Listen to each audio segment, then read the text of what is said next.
Pemirsa, pasca 21 jam perundingan Amerika dan Iran gagal, kedua delegasi negara tersebut pun meninggalkan Pakistan.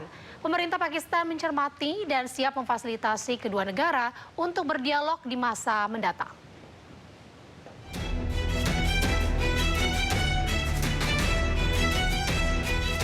Pasca perundingan antara Amerika dan Iran gagal, delegasi Amerika, Wakil Presiden Amerika Serikat J.D. Vance meninggalkan Pakistan pada Minggu pagi waktu setempat. Wakil Perdana Menteri dan Menteri Luar Negeri Pakistan, Muhammad Ishaq Dar, dan Kepala Staf Angkatan Darat Marsikal Lapangan Asim Munir mengantar J.D. Vance saat ia naik ke pesawat di Pangkalan Udara Nur Khan, Rawalpindi. Sementara itu, delegasi Iran yang dipimpin oleh Ketua Parlemen Muhammad Baghir Ghalibaf juga turut meninggalkan Pakistan. Ghalibaf dan delegasi yang menyertainya tiba di Pangkalan Angkatan Udara Pakistan Nur Khan di Chaklala. Rombongan Iran diantar oleh para pejabat Pakistan termasuk Menteri Luar Negeri Ishaq Dar. Setelah 21 jam pertemuan untuk merundingkan perdamaian, nyatanya Iran dan Amerika gagal menghasilkan kesepakatan yang tengah ditengahi Pakistan. On behalf of Pakistan, I would like to express gratitude to the two sides for appreciating Pakistan's efforts to help achieve the ceasefire and its mediatory role. We hope that the two sides continue with the positive spirit to achieve durable peace and prosperity for the entire region and beyond. It is imperative that the parties continue to uphold their commitment to ceasefire. Pakistan has been and will continue to play its role to facilitate engagement and dialogue between the Islamic Republic of Iran and the United States of America in the days to come. Keduanya memiliki pandangan berbeda mengenai 2 hingga 3 isu penting. Berdasarkan kesepakatan tersebut, terdapat tawaran Iran. Salah satunya adalah pada prinsipnya setuju untuk membuka kembali Selat Hormuz. Sementara Amerika Serikat dan Israel menghentikan serangan terhadap wilayah Iran. Namun, Perdana Menteri Israel Benjamin Netanyahu menyatakan bahwa gencatan senjata sementara antara Amerika Serikat dan Iran tidak termasuk Lebanon. Pemirsa, perundingan damai Amerika dan Iran gagal. Sejumlah poin dinilai menjadi penyebab gagalnya kesepakatan. Lalu apa selanjutnya yang akan terjadi? Berikut cuplikan dialog kami dengan dosen hubungan internasional Presiden University Teguh Reza Shah. Pak Teguh, kalau dari sudut pandang Anda, ini faktor krusial apa nih yang membuat perundingan dari kedua negara ini gagal? Tadi diakui oleh wakil Amerika Serikat ya, bahwa Pakistan sudah berusaha dengan sangat baik. Tapi dari sini terlihat Amerika Serikat menempatkan posisinya pada pihak yang mengendalikan Iran. Padahal dalam kenyataannya justru Iran adalah pihak yang diserang. Kalau kita merujuk kepada pasal 2.4 dari Piagam PBB, Iran yang diserang.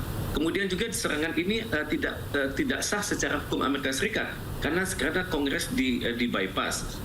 Kemudian juga serangan ini telah membunuh supreme leaders ya. Dan ini yang membuat Iran itu merasa disepelekan. Karena memang harus diakui perundingan ini temanya sangat besar, sangat berat. Ada sekitar 10 tema yang Iran ajukan, tapi Amerika Serikat sebelumnya mengatakan 48 jam sebelumnya mengatakan tema-tema itu realistis dan itu akan menjadi panduan kita bersama.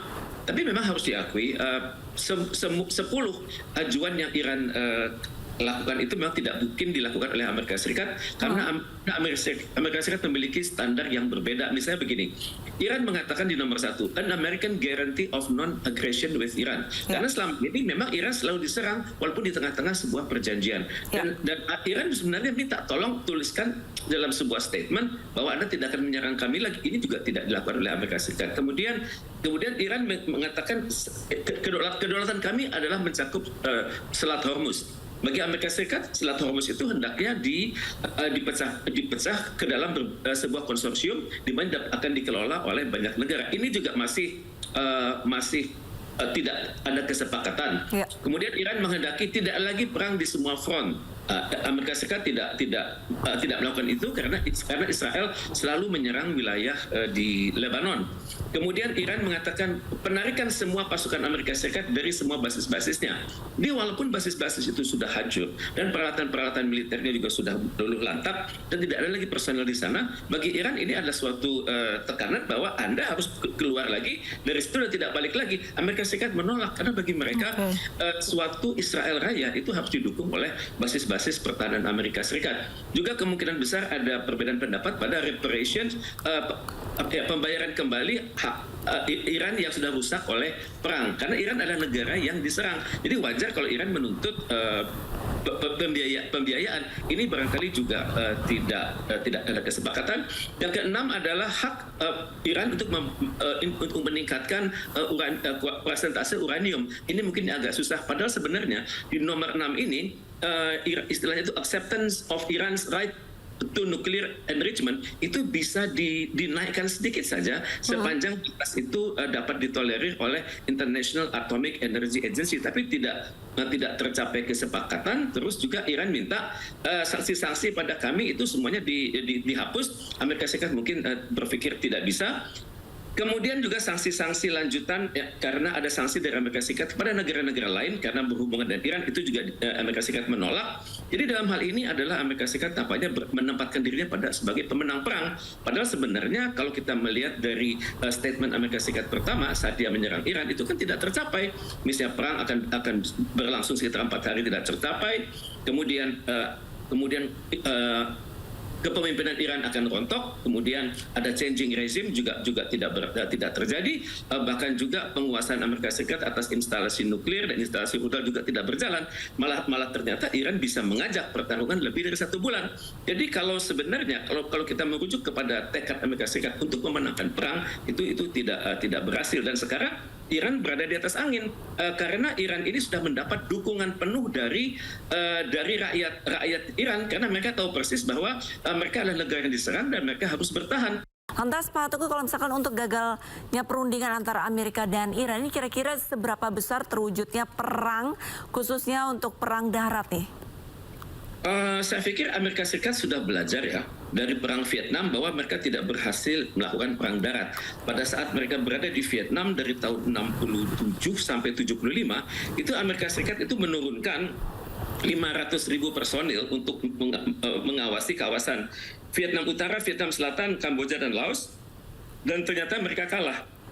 Jadi beda. Kalau perang darat itu beda, karena semangat untuk mempertahankan tanah air itu suci sifatnya bagi pihak yang mempertahankan diri. Mereka menyebutnya motherland, fatherland, atau homeland, dan semangatnya beda. Semangat mempertahankan wilayah itu bagi Iran saya pikir adalah jihad fisabilillah yang dapat dibenarkan secara akhirat. Jadi buat mereka tidak takut mati, karena mereka selalu mengatakan mati itu adalah takdir bagi semua kami makhluk bernyawa. Tapi kami kalau mati mempertahankan kedaulatan kami, mempertahankan tanah air kami, mempertahankan marwah kami. Jadi saya pikir perang darat ini akan merupakan suatu hal yang sangat merugikan Amerika Serikat, di mana tidak mustahil akan banyak prajurit-prajurit yang gugur di situ. Dan kalau Iran misalnya berhasil membuktikan berapa jumlah prajurit Amerika yang sudah wafat, ini bisa berdampak luar biasa pada keadaan domestik di Amerika Serikat sendiri, karena masyarakat masih bertanya-tanya berapa jumlah prajurit kami yang sudah wafat, karena dalam bayangan mereka kok selama ini pemerintah hanya mengatakan kurang dari 20, maka tidak mustahil jumlahnya harusnya ditambah 1 lagi, 0 di belakang. Cuman untuk itu kan perlu keberanian dari Angkatan Bersenjata Amerika Serikat untuk berkata jujur.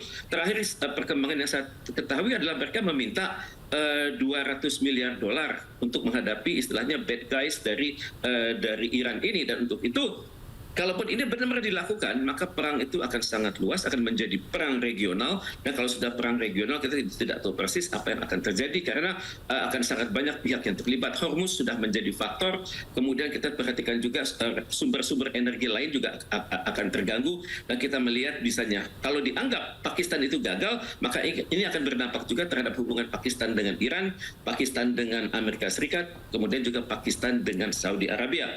Di mana negara-negara tersebut sebenarnya berharap Islamabad ini berhasil mengorganisir suatu perdamaian, tapi ternyata dihancurkan oleh Amerika Serikat dan Israel sendiri. Padahal teknisnya perundingan itu menuntut kesabaran, kemudian menuntut keikhlasan untuk menurunkan. Jangan sampai kita selalu berpikir standar yang sangat muluk-muluk, harus realistis. Dan untuk itu Iran sudah mengirimkan tokoh-tokohnya yang sanggup, yang dianggap bisa mengambil keputusan.